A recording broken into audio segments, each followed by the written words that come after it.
The Manila sun pressed down on the cracked concrete of a modest boxing gym. Inside, the smell of sweat leather and chalk filled the air. An American coach had arrived, clipboard in hand, reputation preceding him.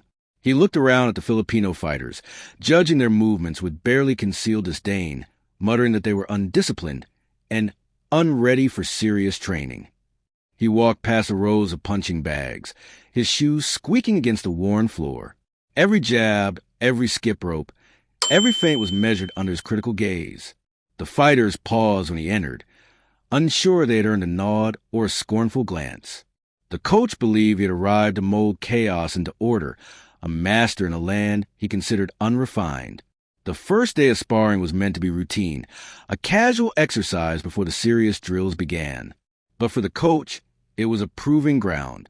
He intended to assert authority, to demonstrate that his methods were superior.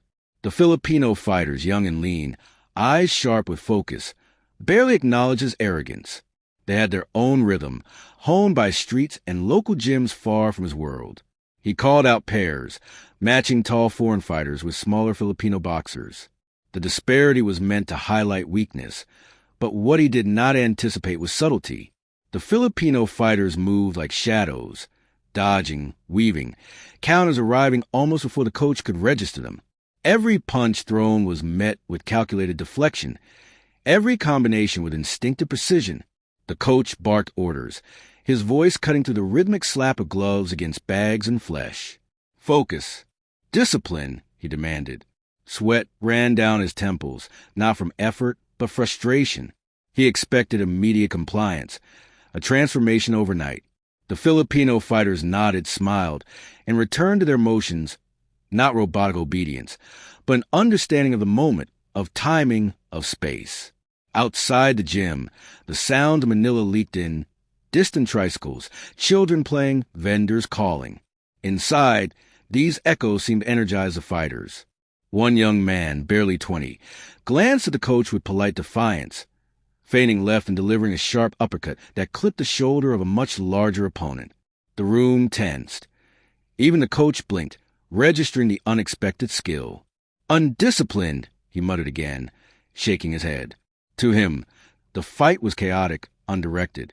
But the Filipino fighters moved with subtle communication, eye contact, slight nods, adjustments based on each other's habits. Discipline, he did not realize, came not from barking commands, but from understanding one another, from the unspoken language building years of informal sparring.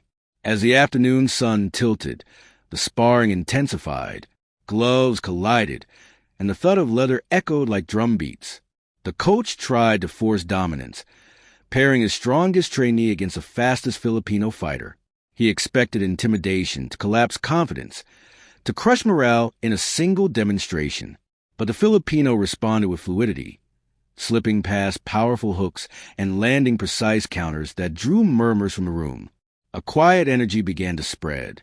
Where the coach saw chaos, an observer would see rhythm. Fighters moved in sync, a choreography born of instinct, not instruction. One by one, Filipino boxers began to expose flaws in the foreign trainees' technique, timing, and stamina.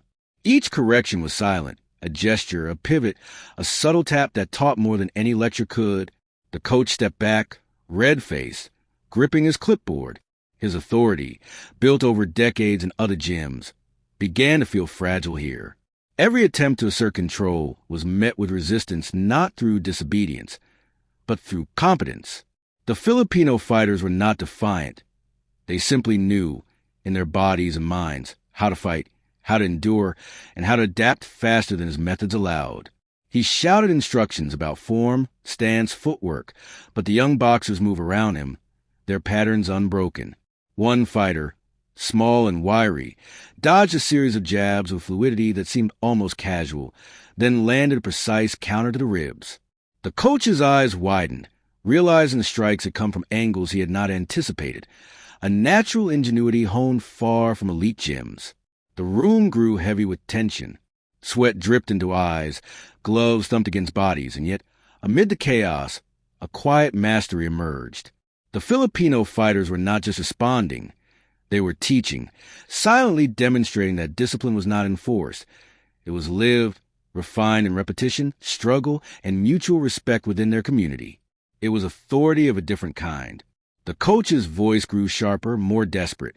He tried to assert hierarchy, to remind them of his experience, his credentials.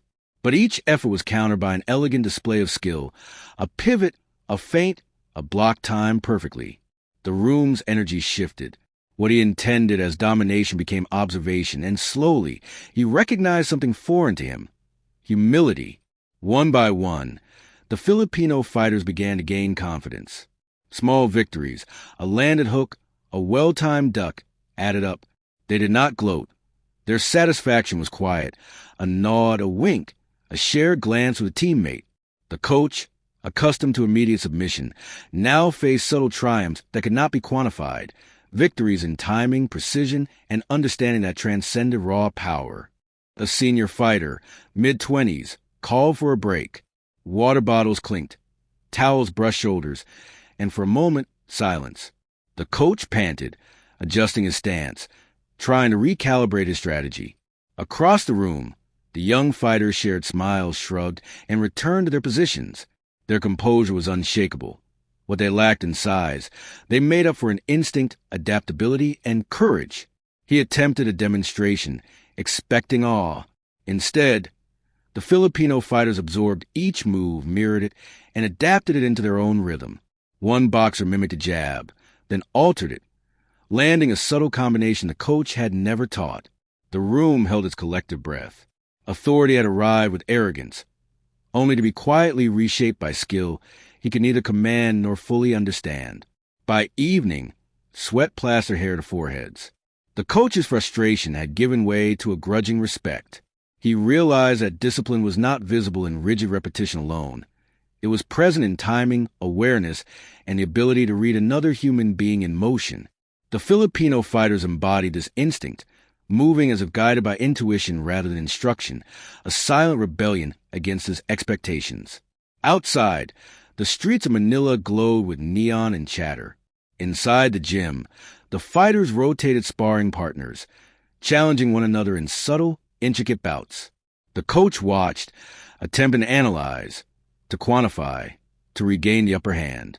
But each new match demonstrated that his methods could not dictate outcomes here. Authority was not erased, but it was humbled, reshaped by quiet expertise. He tried to pair a particularly aggressive trainee against the smallest Filipino boxer, anticipating a swift defeat to restore his narrative. The smaller fighter absorbed blows, shifted, and countered with precision that drew soft gasps from other trainees. Every strike, block, and dodge communicated understanding beyond technique. The coach's confident plans crumbled, replaced by a fascination tinged with frustration. The gym fell into a rhythm, a cycle of challenge and adaptation. Filipino fighters moved in anticipation, reading not only the opponent but the observer. They balanced strength and timing, power and finesse. The coach, once a towering authority, felt a creeping uncertainty. His criticisms of undisciplined seemed hollow against this living proof of focus, endurance, and quiet mastery. He attempted to lecture mid-sparring, his voice cutting to the thrum of effort, but the fighters scarcely noticed. Their eyes were on one another, bodies responding to subtle shifts, micro-movements, and instinctive strategy. Discipline, they showed, was not learned through words but through repetition, observation, and communal refinement. Authority was present, but humility had begun to dominate. The turning point came in a final match, a sparring night crescendo. A Filipino fighter, smaller than his opponent, danced around a series of heavy jabs. Every anticipated strike was countered, every feint was matched. Then, with calm precision, he landed a combination that sent the larger opponent stumbling backward. Silence filled the room, sudden, complete, and heavy with realization. The coach stepped forward, eyes wide, sweat dripping, heart racing. He had come to impose control, to demonstrate his superiority. Instead, he had witnessed mastery he could neither command nor predict. The Filipino fighter extended a hand, not in arrogance, but an acknowledgement of mutual respect. Authority met quiet human dignity and could not diminish it. A subtle shift occurred in the room. Other fighters, once quiet, now displayed their skills openly, confident yet respectful. The coach observed, internalizing a lesson he had not expected. Discipline was not about domination. It was about awareness, instinct, and integrity. In the struggle he had set out to control, the Filipino fighters had quietly rewritten the terms. By nightfall, the gym smelled of sweat, liniment, and determination. The coach sat, clipboard abandoned, watching the fighters cool down. He realized that mastery was not in size or authority, but in adaptability, in the human ability to endure and learn. The Filipino boxers, unassuming yet resolute, had demonstrated a truth. He could not ignore skill, carries its own moral weight. As the fighters packed their gear, they thanked one another, shared laughter, and discussed techniques. The coach observed, noting subtle adjustments, nods of encouragement, and unspoken camaraderie. It was a different kind of order than he had expected, a form of discipline rooted in respect, observation, and shared struggle. Quietly, the gym had become a classroom he could only hope to understand. He left the gym that night, the streets of Manila humming with life. Inside him, the echoes of sparring rang louder than his lectures. Authority had entered with certainty, only to discover a quiet intelligence beyond hierarchy. The Filipino fighters had not sought to prove him wrong. They had simply lived, sparred, and endured with integrity. That endurance had spoken louder than words. Days later, he returned, notebook in hand, this time with questions instead of judgments. The fighters greeted him with nods and smiles, not knowing he now observed with humility. The gym, once a stage for proving dominance, had become a space for mutual understanding.